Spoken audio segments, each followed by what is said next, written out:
अस्सलामुअलैकुम। Crime stories के साथ मैं हूं महविश सोहेल। पंजाब गवर्नमेंट ने मोटर व्हीकल ऑर्डिनेंस 1965 में चौथी तरमीम की मंजूरी दे दी है और अब ऑर्डिनेंस 2025 में क्या इसमें नया एक्ट आया है, क्या लॉ आए हैं, इस हवाले से हम बात करेंगे। हमारे साथ मौजूद है Jahangir Khan, senior crime reporter. अस्सलाम वालेकुम जहांगीर, क्या अपडेट है आपके पास इस लॉ के हवाले से, इस एक्ट के हवाले से? क्या नया ऑर्डिनेंस आया है इसमें? अच्छा महविश, सबसे पहले तो मैं ये एलेबोरेट कर जाऊँ कि इस ऑर्डिनेंस के बारे में शायद लोगों को इतना मालूम नहीं कि ये मोटर व्हीकल ऑर्डिनेंस 1965 क्या था और चौथी तरमीम के बाद मोटर व्हीकल ऑर्डिनेंस 2025 या 2025 जो है ये क्या चीज़ है। तो बड़ा एक सादा तरीके से बताया जाए तो इसमें जो चालान का जुर्माना है, ट्रैफिक वायलेशन पर जो चालान होते हैं उनका जो जुर्माना है उसको बढ़ाया गया है। मुख्तलिफ जो टर्मिनोलॉजीज जो कि यूज़ की जा रही थी मोटर व्हीकल ऑर्डिनेंस में उनको चेंज किया गया है और बहुत सी वायलेशंस या ट्रैफिक कवानीन की खिलाफ वर्जियाँ ऐसी हैं जिन पर FIR का इंदराज होगा, जेल हो सकती है और जेल और जुर्माना दोनों हो सकता है। तो शहरियों के लिए तो कौन सी ये वायलेशंस हैं जिनके ऊपर जुर्माना होगा और फिर जेल भी होगी? ये मल्टीपल वायलेशंस हैं जिनमें जुर्माना भी हो सकता है, जेल भी हो सकती है, FIR भी हो सकती है और जो इनका पहले फाइन था, जुर्माना था किसी चालान का, वो भी दुगना हो चुका है। बहुत ज़रूरी है लोगों के लिए जानना, रोड यूज़र्स के लिए, कि किस तरह से वो भारी जुर्मानों से बच सकते हैं। तो मैं इसको थोड़ा सा एलैबोरेट करता हूँ। मोटर व्हीकल ऑर्डिनेंस 2025 जो है ये एक्सप्लेन करता है कि बहुत सी वायलेशंस अब जो है वो काबिल सज़ा जुर्म करार दे दी गई हैं, जिनमें से अगर 6 माह से 2 साल तक की सज़ा वायलेटर को या खिलाफ वर्जी करने वाले को हो सकती है।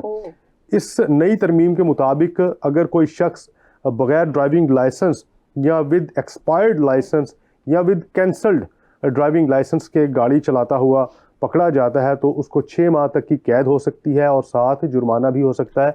FIR भी उसके खिलाफ जो है वो दर्ज की जा सकती है। अच्छा, ये FIR खवातीन के अगेंस्ट भी होगी? सबके, इसमें जेंडर को किसी किस्म की कोई रियायत किसी जेंडर को नहीं देगी। अगर कोई खातून या कोई मर्द बगैर ड्राइविंग लाइसेंस के ड्राइव करता हुआ पाया गया तो उसके खिलाफ FIR होगी, 6 माह की कैद हो सकती है और जुर्माना भी हो सकता है। दूसरी बड़ी वायलेशन जिस पर बताया गया कि सज़ा हो सकती है, कैद हो सकती है, वो ये है कि अगर कोई कम उम्र ड्राइवर या अंडर एज ड्राइवर, बहुत बड़ा इशू रहा है पंजाब में, ख़ुसूसन लाहौर में, कि अंडर एज ड्राइवर्स की गफलत से बहुत से हादसा रिपोर्ट हुए हैं। तो अंडर एज कोई ड्राइवर अगर गाड़ी चलाता पाया गया तो उसको भी 6 माह कैद हो सकती है, जुर्माना हो सकता है। इससे पहले ये था कि उस अंडर एज ड्राइवर को थोड़ा सा रिलीफ मिल जाता था, अंडर एज होने की वजह से, कम उम्र होने की वजह से FIR से इंदराज भी होता रहा, लेकिन लोगों ने उस पर बहुत रेजिस्ट किया कि एक बच्चे का फ्यूचर जो है वो बर्बाद कर दिया गया है। लेकिन अब मोटर व्हीकल ऑर्डिनेंस 2025 में जो नई तरमीम जो हुई है, जो उसमें इस अंडर एज ड्राइवर को भी सजा होगी। इसके अलावा टेम्पर्ड गाड़ी,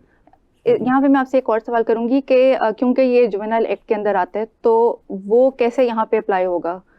देखिए, अब इसमें जो जुवेनाइल जेल्स हैं वो अलग से हैं, बिल्कुल, जो रिहैबिलिटेशन सेंटर्स हैं वो अलग से हैं, लेकिन आप ये देखें कि टैग एक साथ लग जाएगा सजा याफ्ता होने का। बिल्कुल। तो इससे बचना जो है वो बहुत ज़रूरी है यंगस्टर्स के लिए, उन पेरेंट्स के लिए जिनको ये शौक है कि उनके बच्चे गाड़ी ड्राइव करें, बाइक ड्राइव करें और उनकी एज अभी 18 साल नहीं हुई तो उनको चाहिए कि फिल फॉर अपने बच्चों को रोकें, गाड़ी देने से गुरेज करें, मोटरसाइकिल देने से गुरेज करें।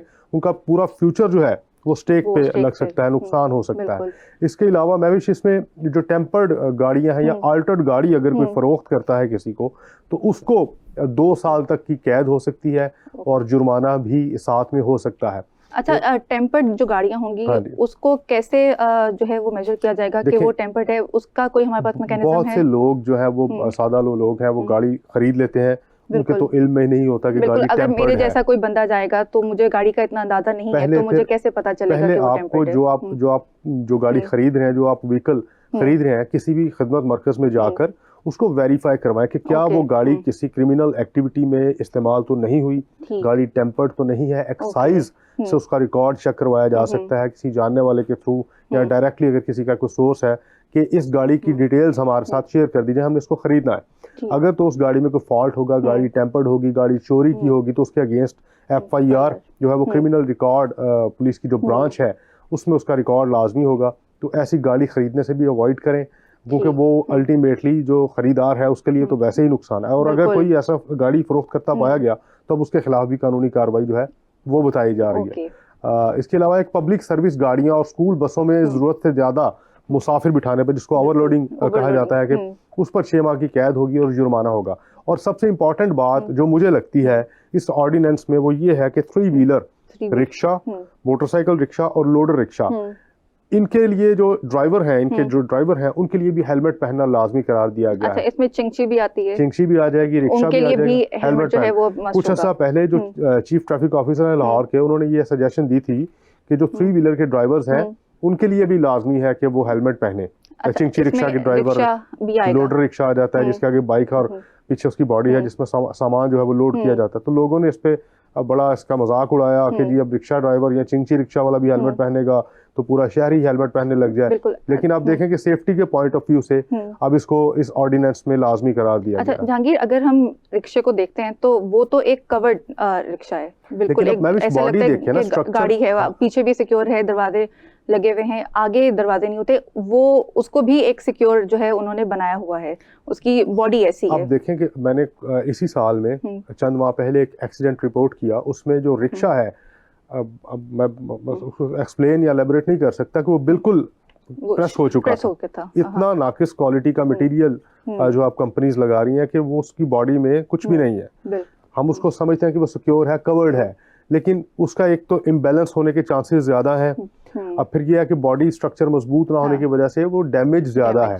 अब उसमें जो लोग बैठते हैं ज्यादातर बच्चे हैं और खवातीन हैं। आप खुद सोचें कि बच्चे और खवातीन जो कि उसमें ट्रैवल कर रहे हैं वो किस कदर वो स्टेक पे है, कितना उनको नुकसान हो सकता है। और रिपोर्टेडली उस इंसिडेंट में 5 लोगों की डेथ हुई थी जिसमें बच्चे भी शामिल थे। तो अब उन्होंने ये भी करार दिया, लाजमी करार दिया कि जो रिक्शा के ड्राइवर है या मोटरसाइकिल रिक्शा जिसको चिंची कहते हैं, उसका ड्राइवर भी हेलमेट लाजमी पहनेगा। अच्छा, जुर्मानों की बात की जाए, क्योंकि सबसे ज्यादा इंटरेस्ट इसमें लोगों का ये है कि फाइन्स, ट्रैफिक फाइन्स जो है वो बहुत ज्यादा होते हैं। मैंने लास्ट ईयर हमने इस पे रिपोर्ट किया कि 3 अरब रुपए के जो ट्रैफिक फाइन्स थे वो सिर्फ लाहौर से कलेक्ट किए गए पिछले साल, यानी 2024 में जो चालान हुए ट्रैफिक वायलेशंस पर, सिग्नल तोड़ने पर, सीट बेल्ट ना पहनने पर, हेलमेट ना पहनने पर, ओवर स्पीडिंग पर, वो 3 अरब रुपए से ज्यादा के चालान पे किया लाहौर के वासियों ने। 3 अरब रुपए, आप सोचें कि कितनी बड़ी अमाउंट है जो सिर्फ गवर्नमेंट के रेवेन्यू में चालानों से इकट्ठी की गई ट्रैफिक वायलेशन से। ये जो ट्रैफिक वायलेशन से जितना रेवेन्यू इकट्ठा होता है, ये ट्रैफिक डिपार्टमेंट के पास जाता है या ये भी गवर्नमेंट के पास जाता है? ट्रैफिक डिपार्टमेंट इसको कलेक्ट करता है और अल्टीमेटली ये सरकारी खजाने में ही जाएगा। जैसे टैक्सेस जो है वो कौमी खजाने में जाते हैं, तो ये रेवेन्यू भी कौमी खजाने में ही जाता है। लेकिन आप देखें कि इतनी बड़ी अमाउंट सिर्फ वायलेशंस से इकट्ठी की गई। कि वायलेशंस किस लेवल की ट्रैफिक वायलेशंस जो है वो लाहौर में होती है या हो रही है। हम इसको अक्सर क्रिटिसाइज करते हैं कि जी चालान बहुत ज्यादा हो रहे हैं या जुर्माने बहुत ज्यादा बढ़ा दिए गए, लेकिन आप उसका जो रिजल्ट है वो ये देखें कि लोग वायलेशंस करने से रुक जाते हैं खौफ से। अब रुक जाए शायद। 3 अरब एक अच्छी बड़ी अमाउंट है, तो लोग रुक नहीं रहे हैं, तो अब शायद रुक जाए। क्योंकि अब जो मैं इसके जुर्माने बताने लगा हूँ, आप देखें कि ओवर स्पीडिंग पर, तेज रफ्तारी पर 60 किलोमीटर फी घंटा से ज्यादा स्पीड पर अगर कोई बाइक ड्राइव करता है लाहौर की सड़क पर, तो उसको 2000 रुपए का फाइन होगा।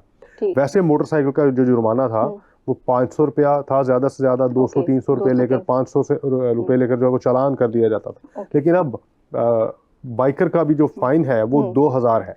हेलमेट का 2000 फाइन था, लेकिन अगर कोई ओवर स्पीड करता है, रैश ड्राइव करता है, तो 2000 रुपए उसको पे करने होंगे। ठीक, वरना अदरवाइज उसका लाइसेंस भी कैंसिल हो सकता है। अच्छा जहांगीर, लेकिन रोड पे जब हम निकलते हैं हमें स्पीड साइन जो है वो कहीं पे ऐसा दिखाई नहीं देता कि बहुत कम जो है वो लिखा होता है कि अच्छा कि यहाँ की स्पीड लिमिट कितनी है। अच्छा, ये स्पीडोमीटर तो अक्सर हमने देखा, लेकिन वो भी कैंटोनमेंट एरिया में देखा कि लगा होता है। कुछ जो रोड्स हैं, जैसे जेल रोड है, मॉल रोड है, या जो बिजी सड़कें हैं, वहां पर कुछ पॉइंट्स पे लगा हुआ है, लेकिन जो मेजॉरिटी जगह पे नहीं लगा हुआ, लोगों को नहीं आइडिया। फ्लो ज्यादा है, जैसे कैनाल रोड है, जैसे रायवन रोड है, जैसे जीटी रोड है, मुल्तान रोड है, यहाँ पर ट्रैफिक का फ्लो बहुत ज्यादा है, लेकिन जो स्पीड का जो साइन है, जो स्पीड लिमिट है, वो नहीं, उसका कोई ऐसा साइन बोर्ड नहीं लगा हुआ।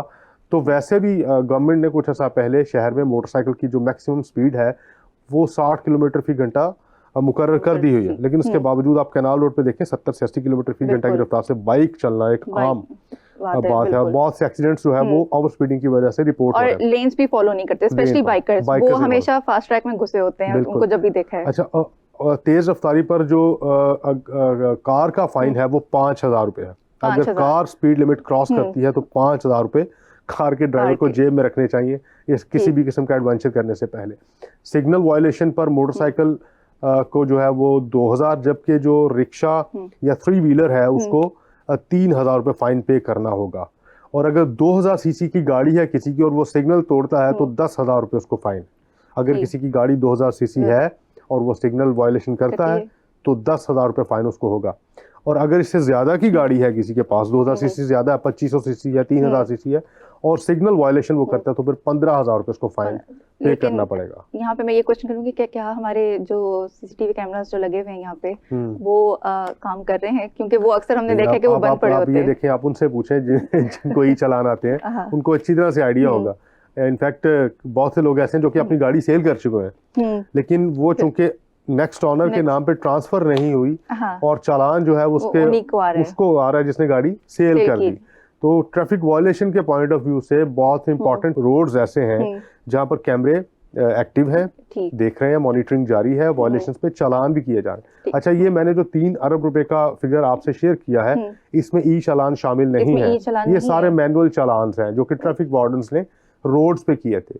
ई चालान का जो रेवेन्यू है वो लास्ट ईयर इससे अलग होगा, मतलब इससे ज्यादा तो नहीं होगा लेकिन इससे अलग काउंट, इसके करीब ही होगा क्योंकि वो भी बहुत देखें कि हमने आते हैं। अच्छा जहांगीर, एक क्वेश्चन मेरा और है आपसे कि क्योंकि हर चीज पे एफआईआर जो है वो कट रही है, ट्रैफिक वार्डन्स को अब जो है वो फुली उनको राइट दे दिया कि वो एफआईआर काट सकते हैं। तो इसकी मॉनिटरिंग के लिए कौन जो है वो बॉडी इन लोगों ने कोई बनाई है कि इसको कैसे वो मॉनिटर करेंगे कि कहीं कोई रिश्वत लेके या कोई कुछ भी इंसिडेंट हो सकता है कि वो बिला वजह। बड़ा अच्छा क्वेश्चन है। इसमें महविश ये है कि पहली बात तो ये कि ट्रैफिक पुलिस खुद से जो है वो एफआईआर नहीं कर सकती, उनके पास अथॉरिटी नहीं है। वो एक इस्तिगासा उसको कहते हैं, टर्म यूज करते हैं या एप्लीकेशन देते हैं कंसर्न पुलिस को, जो जिस डोमेन में जिस ज्यूरिसडिक्शन में वो कोई वायलेशन हुई है या रिपोर्टेडली कोई इंसिडेंट हो गया है तो ट्रैफिक पुलिस की मुद्दत में वो मुकदमा उस मुतलका थाने में दर्ज किया जाएगा और दर्ज किया जाता भी है।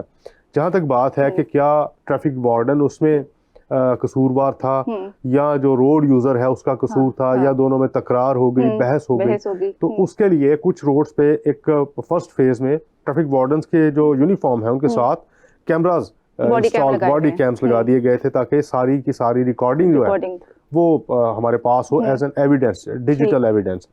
अच्छा, अब इसमें कुछ लोगों ने तो वो नहीं लगाए, तो उसके लिए अब आप देखें कि ऐसा टाइम आ चुका है कि कहीं भी कोई बहस तकरार होती है सबसे पहले लोग निकाल के मोबाइल उसकी वीडियो शूट करना शुरू हो जाते हैं। लेकिन उसमें ये क्वेश्चन आ जाता है ना कि ये वीडियो बनानी स्टार्ट कहाँ से की है, कि पहले बहस किसने स्टार्ट की? ये एक बड़ा इंपॉर्टेंट पॉइंट है कि कहाँ से बहुत सी वीडियोस ऐसी हैं जो कि मिड से स्टार्ट होती है, उससे पहले क्या हुआ वो किसी के पास कोई एविडेंस नहीं होता। उसके लिए इंक्वायरी हेल्ड कर दी जाती है, जो एसपी हेडक्वार्टर हैं या जो डिविजनल एसपीज हैं वो उसकी इंक्वायरी करते हैं कि मामले में कसूरवार कौन है। बहुत से पिछले दिनों ऐसे केसेस भी रिपोर्ट हुए जिसमें जो ट्रैफिक ऑफिसर्स हैं उनके खिलाफ भी एफआईआर की गई या उनको भी हवालात में बंद किया गया और 7 रोड यूजर्स को भी बंद किया गया।